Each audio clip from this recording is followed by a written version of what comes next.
How many? 1, 2, 3, 4, 5, 6. Yeah, somebody should come and take this from me. Who they supply? Alowonle. Who they supply?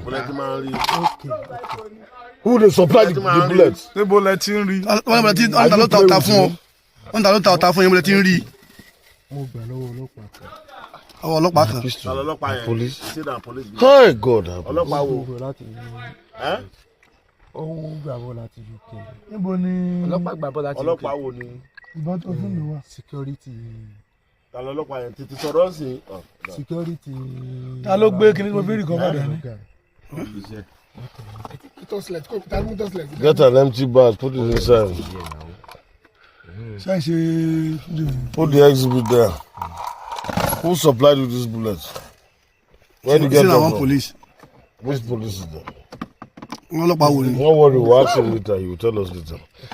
Continue your search. Huh? Instead of you to speak up now.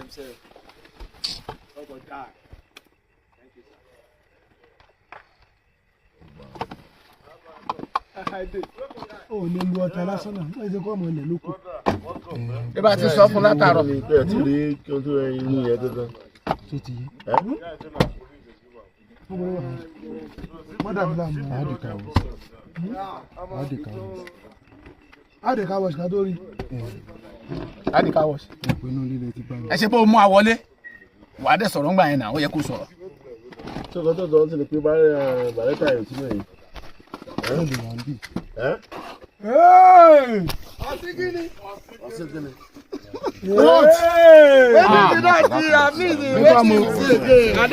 This one pass me. Hey, what be that? Orúkọ àfíìsì gan ro àfíìsì. Number 1 kan sí o. Wetin? I no see am o. Wetin be that? Wetin happen? Hey, Baretta. This English. Hey, We call it English. What's that? the kind of pistol where they use. Egbele. This one na police pistol. Shebi you go tell us where you get them. Where you get them from? Where you say where they get them from? Ẹni bolo ti rí. Where you get am from? Okay, lọ́wọ́ ọmọ. Ọmọ wo?